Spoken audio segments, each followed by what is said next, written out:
Hanging with Higgins, where author and former prosecutor John J. Higgins interviews his intriguing guests about their lives, knowledge, experiences, and projects. Explore, learn, and be entertained. Come, join us now.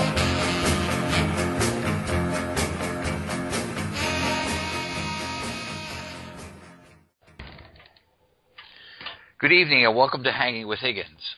I'm your host, John J. Higgins. Tonight I have an award-winning author, Frantiska Oliver. She has written 2 books, Never Forget the Past and I See You, as well as short stories and compilations titled A Man's Promise and Dragons of Faith.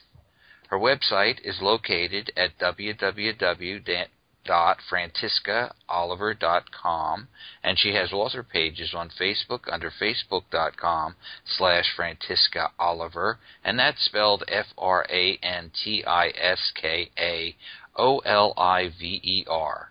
And her Twitter account is @FrantiskaO. Welcome, Tish. How are you today? I'm doing good. How are you? I'm good. How did you get your nickname? My dad gave it to me.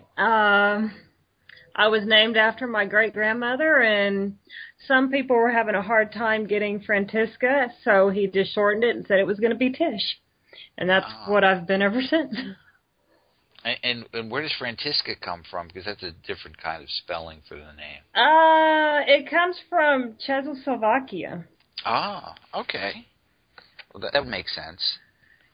And this is to my understanding. I've heard variations, but that's what I understand it as. It was my great-grandmother's name. Okay. Well, I haven't bumped into it before, so that's why it is kind of interesting. And so why don't you tell us a little bit about yourself? I am from Texas. I am a mom to 2 kids. I run from one sporting event to the next sporting event. I've worked as a veterinary technician for about 22 years now. And just here in the last 3.5 years or so, I just remembered how much I like to write. So I started writing again. Okay. And where about in Texas? I am in the Houston area. Oh, okay. 'Cause that's a big state down there. Yeah. Yeah. There's times when you're trying to get out, you wonder if you ever will. Well. When we drove up to Colorado, and that was a long ways to drive. We see, I live on the East Coast, so everything is relatively close. Because when you get out west, those drives are hours and hours. Mm-hmm. So, you're in big sky country. Yeah. I guess we're in scrunch country. No, here we drive everywhere. So now, did you grow up in the Houston area? I've been here my entire life. I was actually born in Houston. Okay. And now you were on a farm, or? I live out on 5 acres. Okay. And I'm hoping to sell it and get some more acreage. Okay. Because I know before we started you said you're having a cow that you were moving from one place to the other. That's why I asked. Yeah. She's going to go back to my parents. I'll keep the horses here, but the cow, she needs to be with a herd. Okay. Well, that does make sense. When I was a kid, I worked on a farm, and the farmer had 1 or 2 cows. He didn't have many at all. He had no horses, but chickens and that kind of thing. But he had a lot more than 5 acres. And then later on, we had a farm, but it was like 7 acres. And I had sheep and goats and that kind of thing. But cows seem to take a little more territory, and horses, I'm sure, take even more. Yeah. We've always had land. Daddy's got about 60 head right now running on 50 acres that he has to thin out. Oh. Well, because, growing up on a farm, I think you have a whole different sense of life. I think that's one of the problems with the modern world is that, at least for me when I grew up on farms, you really got a real understanding of life and death because, animals killed animals, animals died. And, it wasn't like a reset button on a video game where everything came back. So have you had any experience with that? Oh, yeah. Oh, yeah. You have a cow that things go wrong during labor, or you get old age, or The first horse I ever owned, she colicked, and I couldn't pull her through it. It's just, I've seen it my whole life to where I don't really question anything. It's just natural to me. Right. But I'm lost when you put me in a bunch of buildings. I don't know where I'm at. Well, I guess you see there's advantages and disadvantages to wherever we're raised. So, I mean, it's like I don't live far from New York City, and I love New York City, but I've got to take it in small doses because it's overstimulation every time you go in. I guess Houston is your big city, so I'm not sure that any of the Texas cities are the equivalent of New York, but I'm sure that it's much more hectic than living out in a farm area. I avoid Houston as much as I possibly can. I guess you could say I'm spoiled to the open roads to where I don't really have to put up with any kind of traffic or deal with any kind of traffic. And so when I'm on a freeway that says the speed limit's 65 and I'm doing 3 miles an hour, I kind of get frustrated. That's slower than the tractor goes. Well, I had to think for a second. I didn't know whether you were the one going 3 miles an hour intentionally. No. Or... No. No, I got a heavy foot. Okay. Because even where I live, I mean, we still do have farm country, and if you're not careful on one of the back roads, you do get behind one of the tractors and pulling a wagon full of hay or something, and you're not going to go fast. You're kind of stuck at their speed for a while. Well, we have those most of the time, though. I've been taught too when I'm traveling down one of the farm roads. You get off the road and let them go by, and then you continue on. But you see, in New Jersey, the way our roads are, it was a woman I dated. She came from Washington State, actually, and when she was out in this area, she said to me, she goes, I guess in Washington or out west, the roads are more laid out in quadrants, But here, she goes, it looked like the roads were laid out by drunken Indians. They kind of wander around, and so you're kind of stuck that you can't pass sometimes, or the guy can't pull over because there's no place to pull over. Right, so, right. Yeah. And see, we're just flat. Right. Yeah. See, we call them mountains here, but they're really hills. So, and we got a lot of creeks and rivers and woods and all of those things that get in the way of the road. So, because back in the day when they settled the areas, the roads kind of went to where the houses were, which were not necessarily laid out in a planned way. It was just, this looks like a good spot for me, Yeah. So now, how long have you been writing? I've been writing now about 3.5 years or so, give or take just a little bit. I started back in August of 2011. And what did you start with? I started with Never Forget the Past. Okay. And was there any inspiration for that? I don't know if I really should share how that came about. I was actually reading, and I would go through 1 or 2 books a day, and after a while, they started telling me, my husband and a good friend of mine, as much as you're reading, you just need to write your own book. Well, you run out of money, you can't go buy books, and you sit down and you're like, okay, I'm going to entertain myself, and I'm going to put some words down on a piece of paper. And then I thought, you know what? I'm going to pull it off, and I'm going to show them what I got, expecting them to laugh, and instead they asked me, where's the rest? Right, which is always a good sign. So, right? Yeah, I enjoyed it. Self-confidence isn't always the strongest point. And so when they encouraged me, I decided to keep going.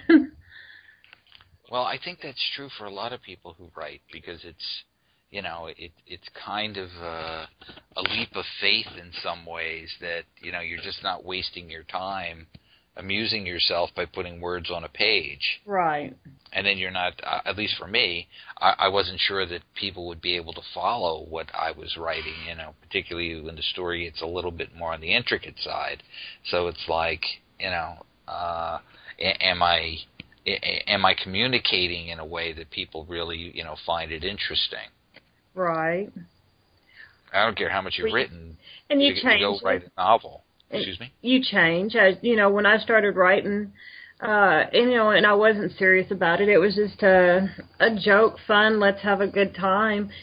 And then when I got serious, I seen the difference. And so the beginning of the book was actually rewritten after I'd already finished the book, because you could see the difference where I started becoming serious with it.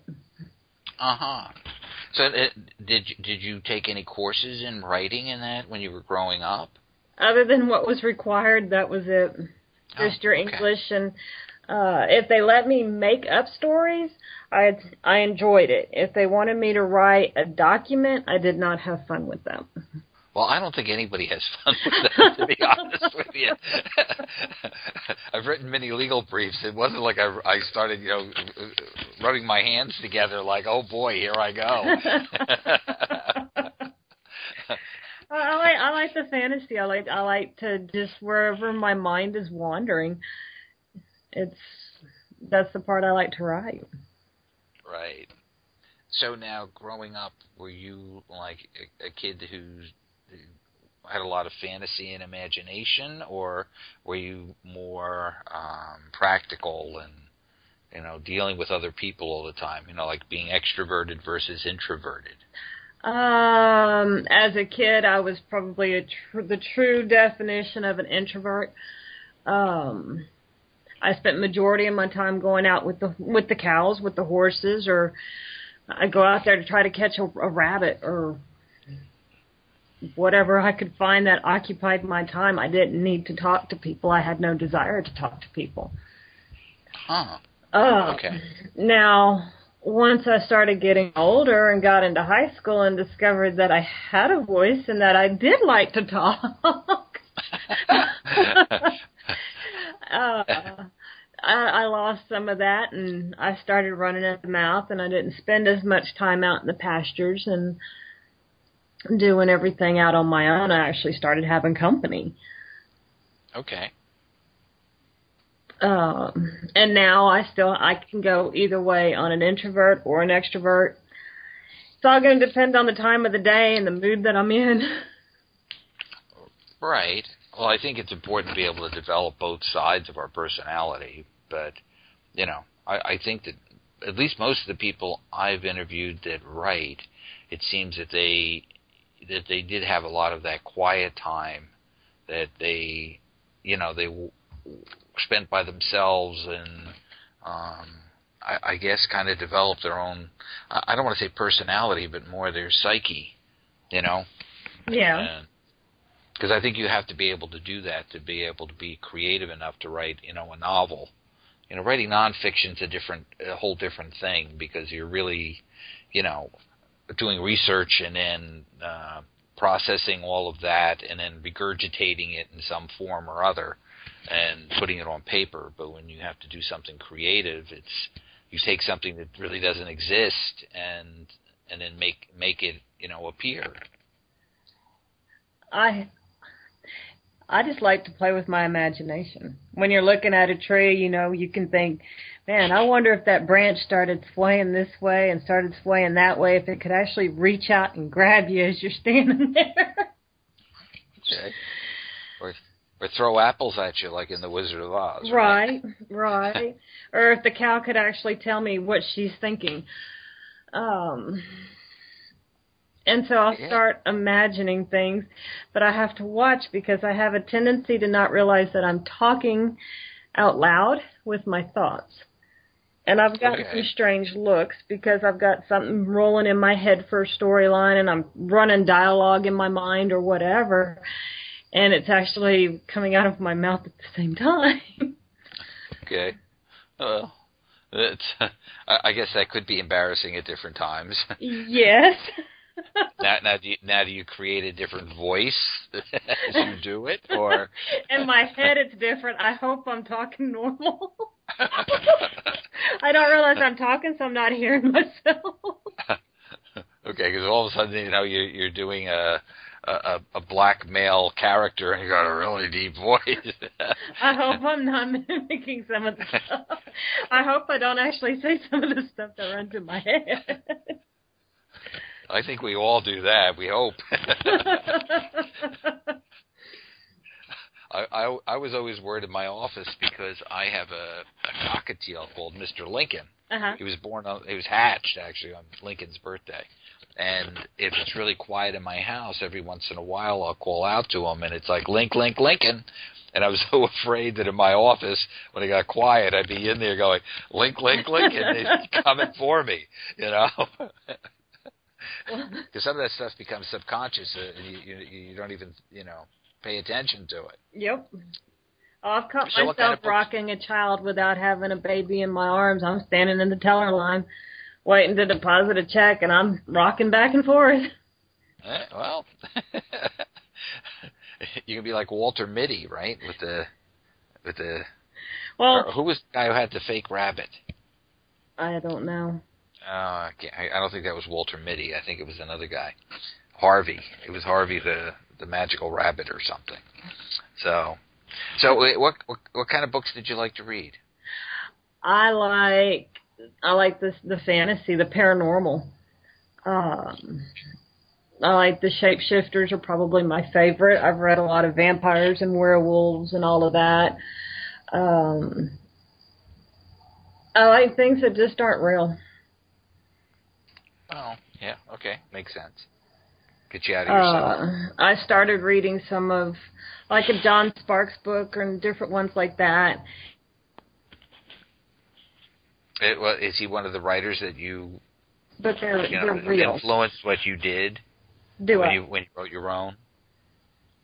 Because I think that we all kind of write like somebody. We get our own voice, but there's different influences that kind of affect our writing styles. What was her name? Becca Fitzpatrick.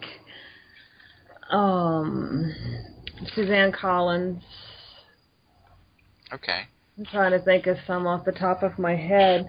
I've got so many books I have a hard time remembering names. Yeah. I understand that too. I mean, so could you tell us a little bit about your books? I have 2 novels out. One's a standalone. Never Forget the Past is a standalone. And then I have I See You that's going to be a series. And then I have 2 short stories. I have one in A Man's Promise and then another one in Dragons of Faith. Both of them are with 7DS. Oh, that's the publisher. That's with the publisher, and there's 7 authors and 7 stories. Okay, so that makes sense. The Dragons book was the Dragons of Faith was a really interesting collaboration. I enjoyed doing it. Okay. So, can you just tell us a little about each of your books? Well, I'm going to start with Dragons of Faith. I wrote the 3rd story, and the way that this one works is each story leads into the next story. And all the characters are combined together as the story flows along. So the first one's introduced, the second story has the first character plus the new character. And then I had Rashmi, and each dragon is based on a specific religion. They're the guardians of that religion. Mine was Hinduism, and come up with a story that would make the dragons decide it's time.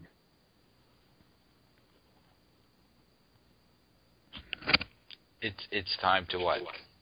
To tell the world, to tell the maker, their mother, that it's time to fix the world. It's falling apart. Mankind's just destroying everything. It's time basically like an apocalypse. Okay. So did these dragons work together ultimately, or are they separate and apart and stayed that way? They are separated in the very beginning, and then one goes and searches of the second one, and then those two search for the third one, and those three search for the fourth one, and so forth, until they are all seven are united. Okay. That sounds interesting. And my explanation is probably not done justice for the book. So they fire-breathing dragons, or are they just flying lizards? Mine breathes fire. She had white flames. Okay. Well, that works. Oh. Well, I'm far from a dragon expert, so it's that's a very interesting concept. So what about the other set of short stories that you were involved with? I did Ashton's Promise and A Man's Promise, and those stories are based upon a man making a promise and either keeping it or breaking it. Okay. And Ashton's Promise, I have one that is kind of a double-edged sword. Two guys make promises, and one's going to keep it, one's going to lose it. Okay. They're all different. They do not lead into each other. Oh, so this is a whole different thing. This A is whole for 7, different thing for A Man's Promise. Was this for 7DS, or was this something else? This was with 7DS, with 7 authors and 7 different stories. I worked with some really great people. That was the first short story that I'd ever written. Okay. So I was still new to it, still trying to figure things out, and it was fun to write. I enjoyed writing it. Do you find short stories easier or harder than the novel? A little bit of both. The short stories are easier in a sense that you can spill them out. I can see it. It's kind of a fast-paced, usually. I can see it moving, flowing, and I see the beginning and the end fairly quickly. But then it's more difficult because you have a limited amount of words you can use, and you're trying to describe things and make sure that the reader understands what you're saying, but you got to shrink those words down and keep your word count under what you're given. Right. Well, I know for short stories, for me, the hard part is finding where to end it. Right. It's, you can't. A novel kind of gives you the ability to go on and entwine things and play things out, whereas a short story is, and again, depending on the word count, you really can only get to one set of things, and even then, it's not. You wind up not really resolving it. Right. I think the short stories are great, especially when you have lunch breaks, because you can read a story in an hour, because they're short. Right. So while you're reading, you can finish and you can end the story. You still have more to go back, but they're not leaving you on this cliffhanger of, I can't wait, I can't concentrate on work, I want to know what's happening to this character. Right. No, that's true. So now, you wrote the short stories after your novels, or was it the other way around? I wrote Never Forget the Past first, and then I wrote the 2 short stories, and then I wrote I See You. Okay. So you would already had the novel under your belt. Yes. Excuse me. When you wrote what's your first novel about? Never Forget the Past is about a character named Skylar, who has no recollection of who she is or anything. She knows nothing about herself. And it's following her quest to find out who she is. And in the process, she realizes that it's not a who she is as much as what she was there for. She has to make a decision, and the only way that her decision can be made is through her heart, not through her mind. She can't think about the answer. She has to feel the answer. And she has to decide if she is willing to seal the gates to Hades or if she wants to run and hide. Okay. So where is it the novel set? What universe is it in? It's actually set in California. Modern day, or it's a modern day story. It revolves around Death Valley, and then it travels down into the shoreline. And then there's parts where they're in Tahiti, and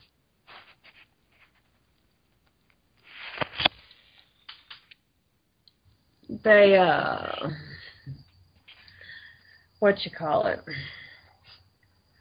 she meets strange characters. She's friends with a demon, basically, who ends up not actually, he ends up being a good guy.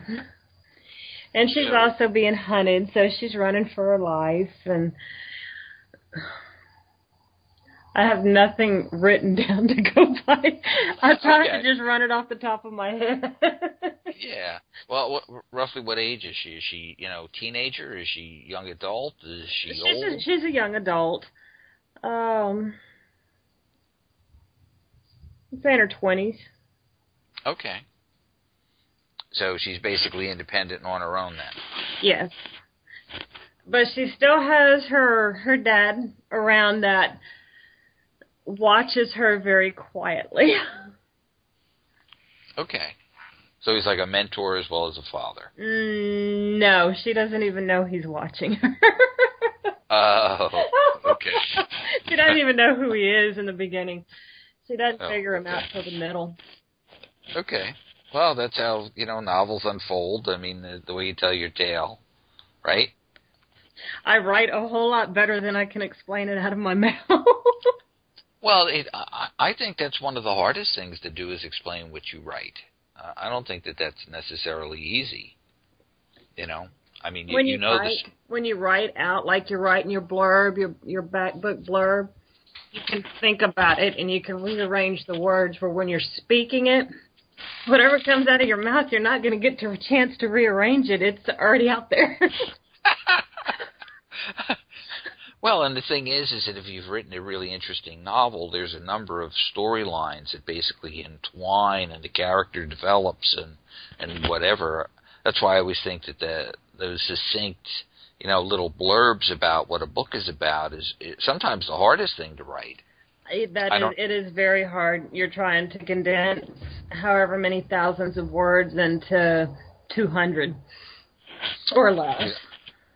I mean, I know for myself, I even had trouble trying to figure out what genre my stuff was in, because some of it's spiritual, some of it's I guess it's religious because it deals with Genesis, but that really wasn't the purpose to me, and then there's a love story entwined amidst it all, and then there's good and evil, and you're writing about angels and demons, so that's paranormal, and right. So I don't know that there's an easy way of describing that, and for me, in many ways, that makes the thing more interesting.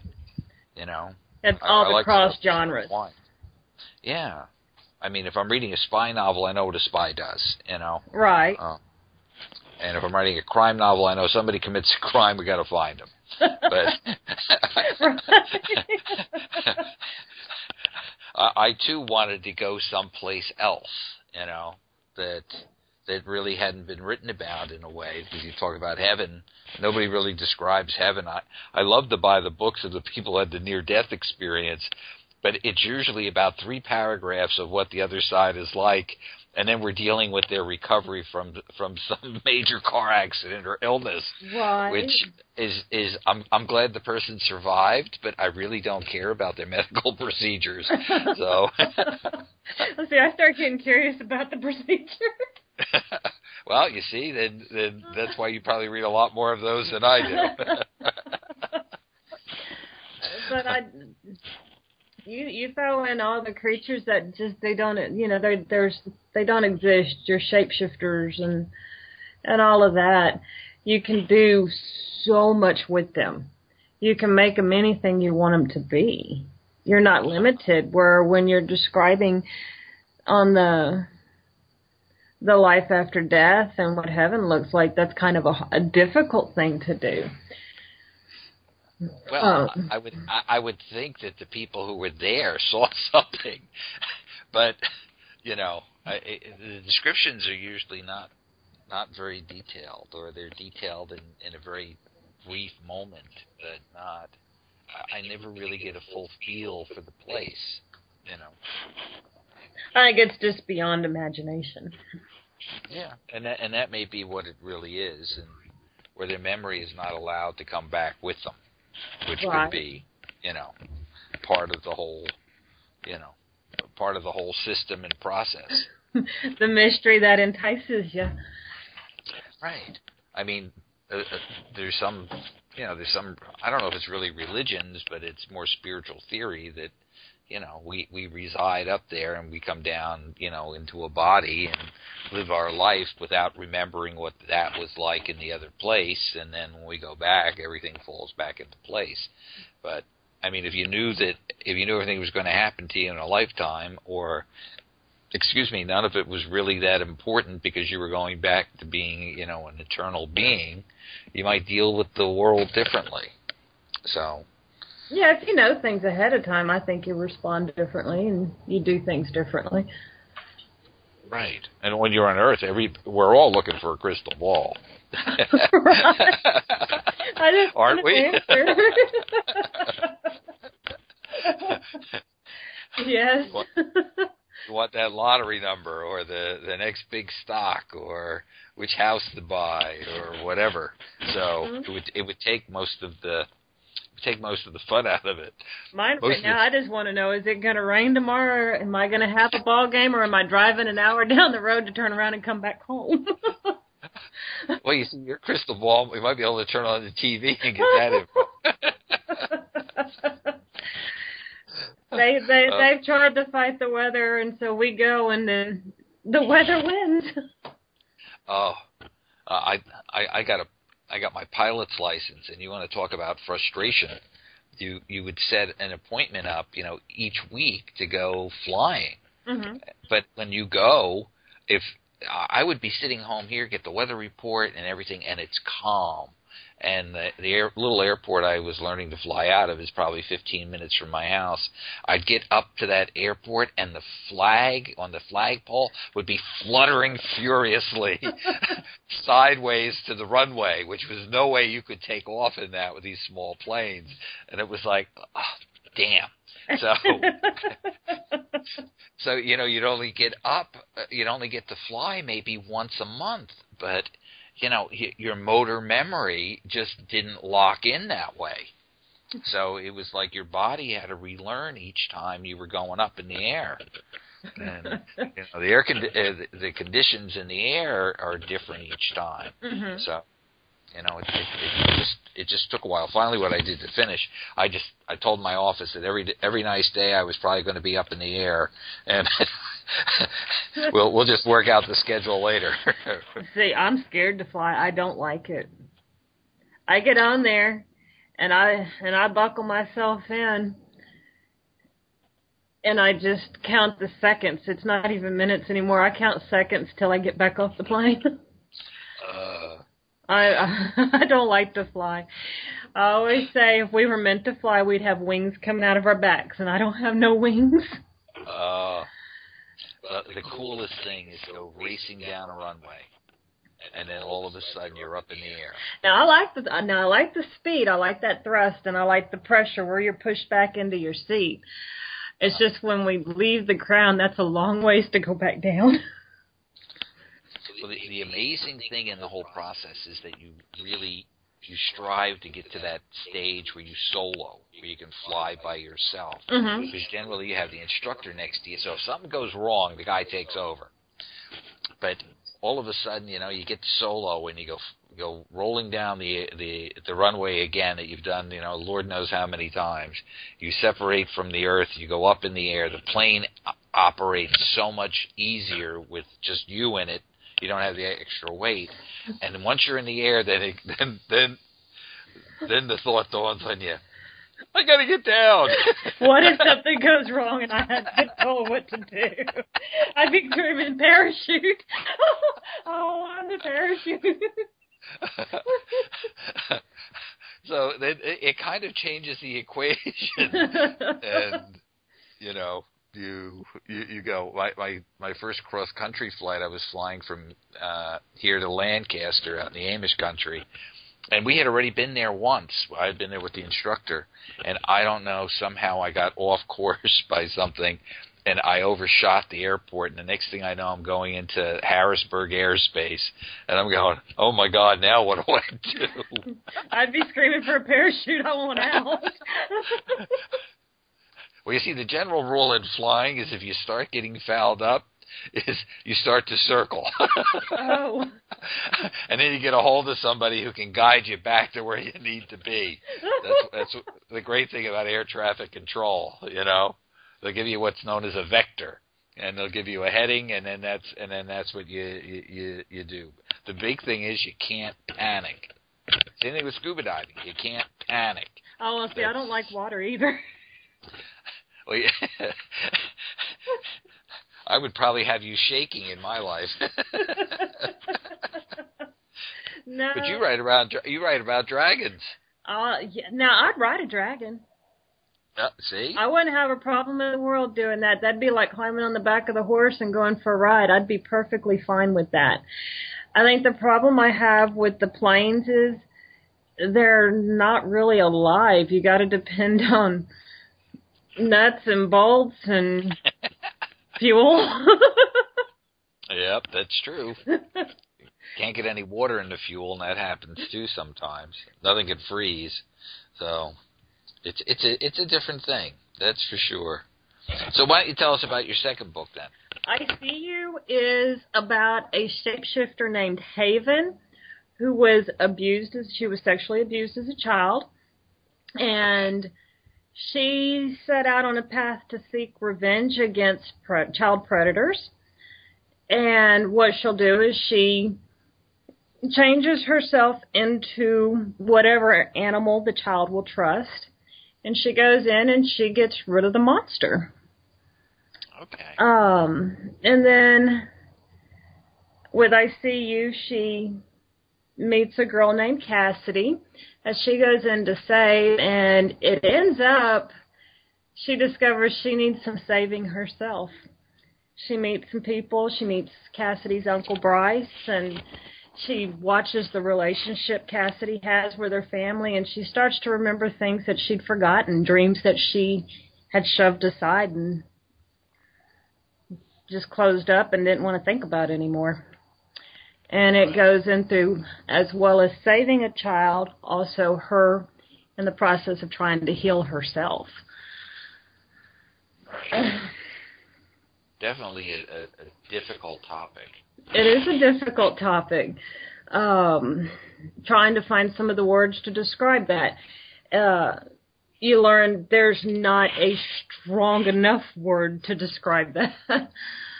I did not realize when I decided to write it how much it would actually affect me, because I will dive into the characters' minds. And that's kind of a scary situation. It is, yes. And it does start affecting you in the real life, in real time. But I'm glad that I pushed through. I'm glad that I did not quit. That's probably the book that I am the proudest of. And it's the one that I'm writing a second book to. Okay. So do you have is it an ongoing series? Do you have a... It's gonna follow Haven and basically her life, her healing process, and what she has to do and how she goes about doing it. Okay. Okay, I have a trilogy out, and I probably have 3 trilogies in that series in my head. So, are you going to do a trilogy, or are you going to do 5 books?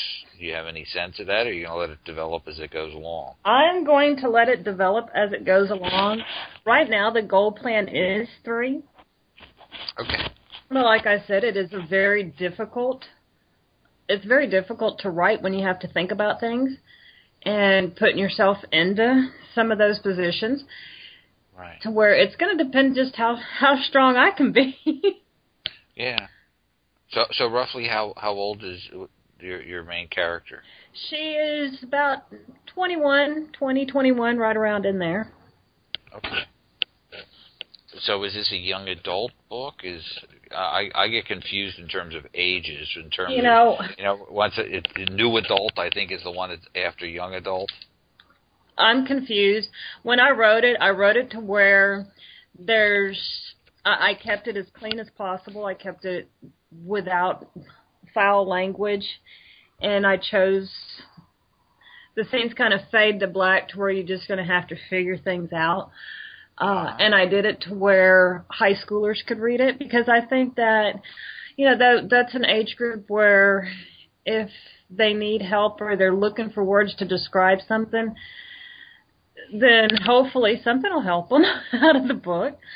Right. I got an organization to send me some information and inserts to put in the back of the book that lists websites and hotline numbers and some of the statistics and the facts.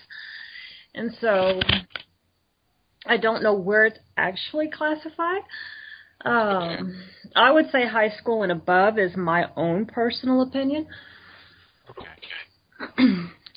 Because that's probably the age that a lot of that starts to get into somebody's awareness. Right. The problem that I was a prosecutor, so part of the problem with that population is that they're usually coming from a family that's dysfunctional on some really major levels, but everybody thinks their family is normal, no matter how crazy it may be. Right. And, it's only when you start getting a little older that you start realizing that, you really may be coming from a crazy place. Right. Well, I think also, too, when you hit your teenage years, that's when you really find your voice. Right. You're discovering who you are, and you're finding your voice. You're discovering your place, and you're trying to build your place, your private place. Right. Well, and I think, too, for a lot of the kids that are victims of that is that the predators basically like to isolate. They isolate them. So, they get them off in the corner, and, they make them feel shame and whatever on a lot of levels, that it's their fault. Yeah, they manipulate the situation. Yeah. Some of them are masters at it. Oh, yes. Yeah. Oh, yes.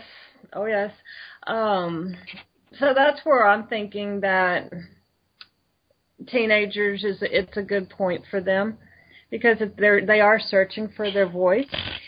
And even if the story itself doesn't give them anything, maybe those back inserts with a hotline number, they can pick it up, or a website they can open up, and they can find the voice that they're searching for.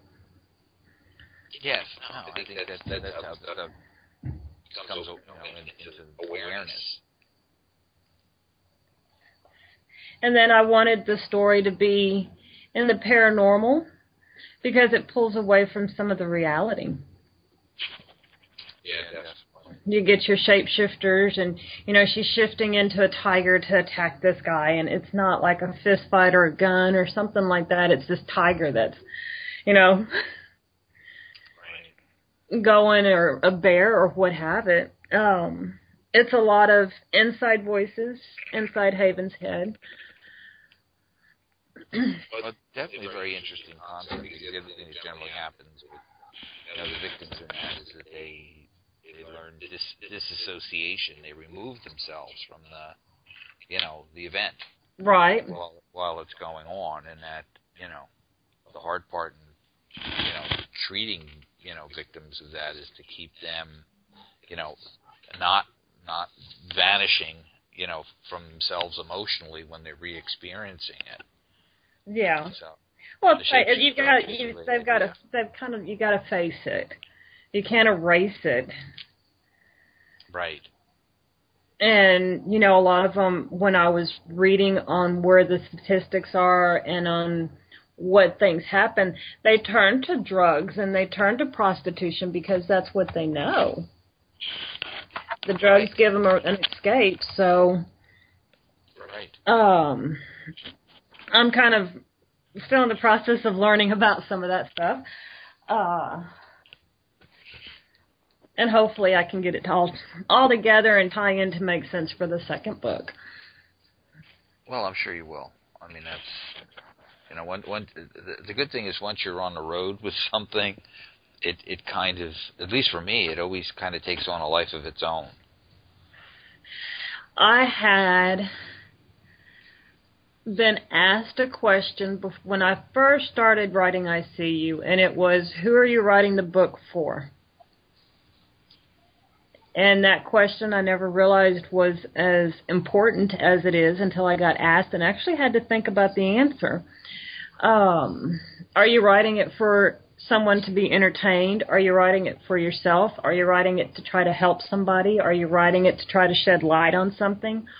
Or are you writing it just to spill out some words and tell a story? And the answer? When I See You, I'm really hoping it will help somebody. It's not going to solve their problems. It's not going to solve the issues. It's not going to end anything, but I hope that it would reach somebody to where maybe they can pick some of the words to describe what it feels like, or maybe they can find the courage to go and say something, or discover they're not the only ones out there. I might be the oddball person to say, I wrote the book. You know, to make a profit off of it's nice, but that's not my number one goal with it. To have somebody say, man, you gave me the words I was searching for, or those inserts, I would have never thought to look for those numbers. I'm so glad that I found them through that book. Just to say, someone cared enough to write it, and it helped me. Well, I also believe that it probably would make, people who haven't been through that more understanding of what it really is. I mean, I found that, teenagers particularly really want to help one another.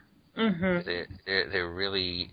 I'm not saying there isn't that pocket of greedy people, I guess, who come up through the mix, but generally, my sense of teenage kids particularly was that they really want to try to understand one another and be nice to one another, and outside of the few bullies that I think that exist.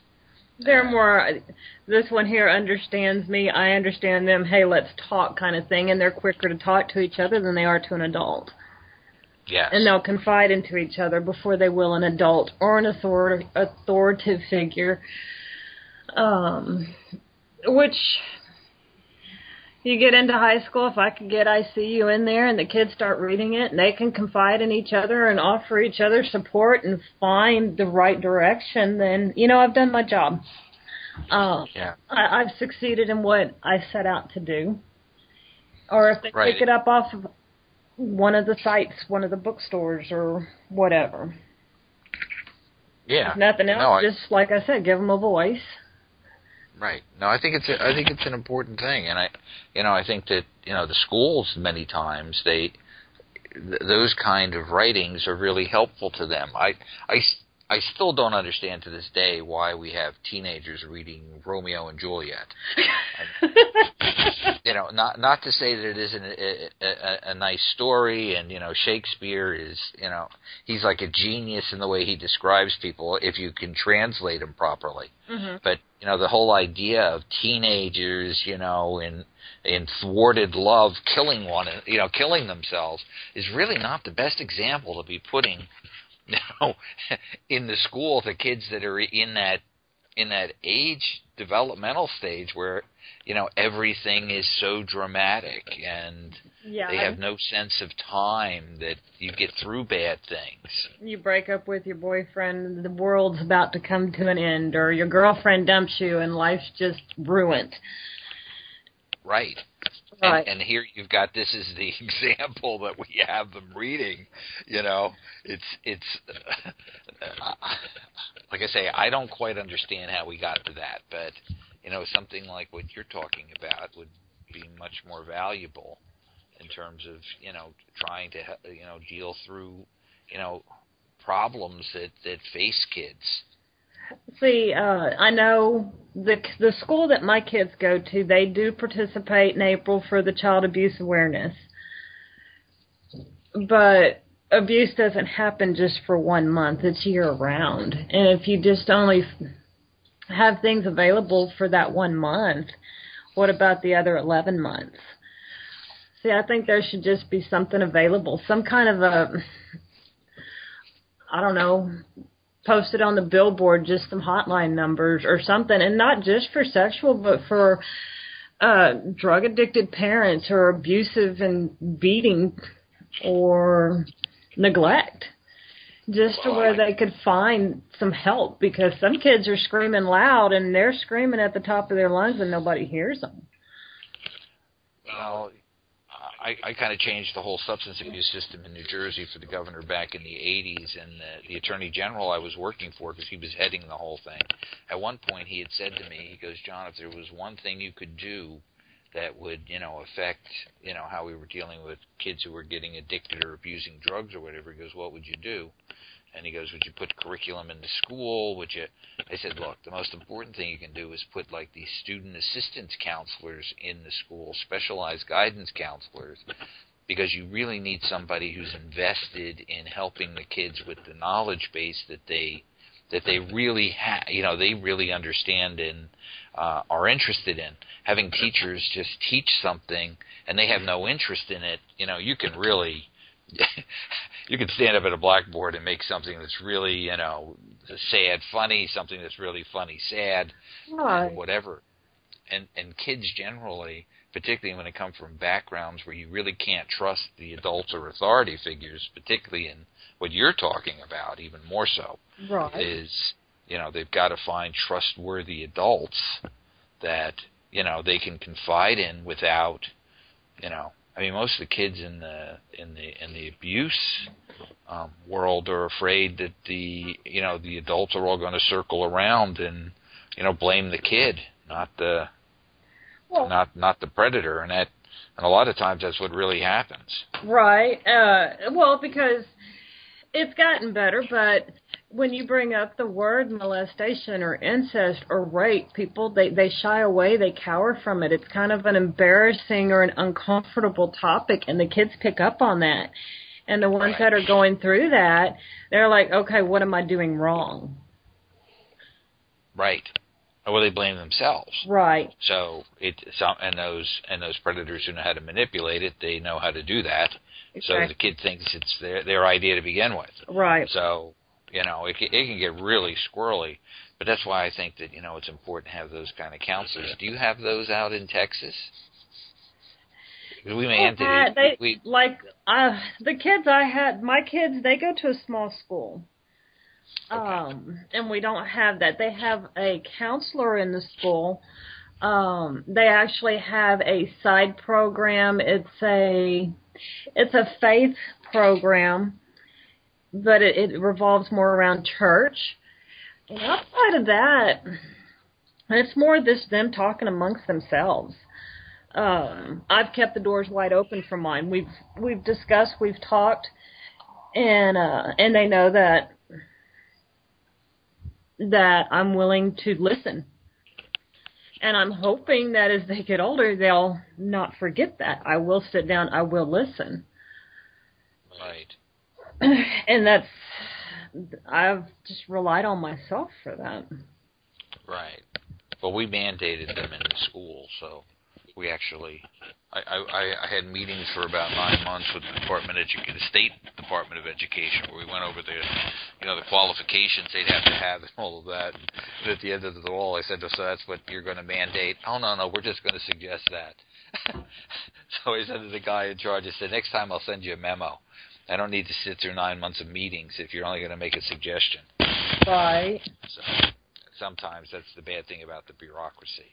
But eventually we did get them mandated into the schools, and for whatever it does. But you've got to try something. Right. And that's where, with ICU, I kept it in that fantasy world because that'll draw faster to a kid's attention than it's a nonfiction story or some kind of... it's like a true story, or, right. In the world that they live in. Right. And that could be frightening to them. You got this tough shapeshifter, and she'll battle anybody. She'll go up against anybody. Right. Oh. The good thing for those kids who do come out of it is that they are very tough kids. Yeah. So. But you got to be careful because they can only be tough on the outside sometimes. Right. But the thing of it, if you have the attribute, you can do it again. So you can fix the center. But if you never have the attribute, then it's harder to develop it from nothing. But that's just my thought on it. So, what's your plan for the next book coming out with that? With book 2, I want to address more in how drugs can come into play for an escape and how it's actually a failure by turning to drugs. How, you escape it into this sense, but it only makes matters worse when you come back, or it can make matters worse while you're still on them. And kind of cover on some of that. And then it's about healing the relationship with her family. She's basically just trying to get her life together. She's trying to find the part that she buried inside. So are you in the process of writing that now? Yes. Or? Okay. Do you have any kind of idea of when you're going to be done? I'm looking for a summer release. It might be later in the summer, but I'm hoping for a summer release. Okay. I've got some serious writing time to invest into, which is what I'm actually going to be doing for the rest of the week. Both of my kids play double sports, so I have practices Sunday through Saturday, or I have a track meet, or I have games. So it's become quite challenging to, where am I going to sit down and write? Right. And then I babysit during the day, so... You have a hectic schedule. It's starting to smooth out. It's starting to slow down. I'm starting to get the rhythm back that I need. And I'm planning on I'm hoping to have it done by May. Okay. Do you write in the morning? Do you write at night? Do you have a special time you do it? I write at night most of the time. If it's rainy and nasty, I can write in the morning. But if there's sun out, for me to sit down and write, and I cannot write inside. I have to be outside. I start looking around. Well, the yard needs to be mowed. Man, the pasture needs to be shred. Oh, I got to go do this. And I get distracted. Where at night, I can't see it. Right. So it's out of sight, out of mind. I do understand. And then I don't have kids coming out, Mom, can you help me with this homework? Mom, can you pick me up this time? It's just a quieter time. Right. Well, I find that, I basically write at night because the phone isn't ringing, and once I start, I just go on these long spurts. So sometimes the hard part is just getting started, Well, it also helps because everybody's asleep and they don't see you laughing at yourself, or if something starts to make you cry, or if you're trying to mimic something and you're kind of acting it out. Nobody's there to look at you and see what you're doing in the process that it takes to write that story. That's true. Well, we're almost out of time, so why don't you tell people how to get a hold of you? You can find me at www.frantiskaoliver.com. Frantiska Oliver's all one word, FRANTISKAOLIVER.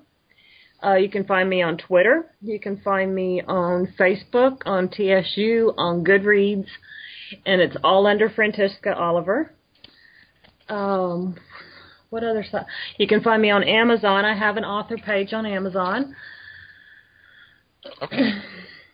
So I will be right back with you.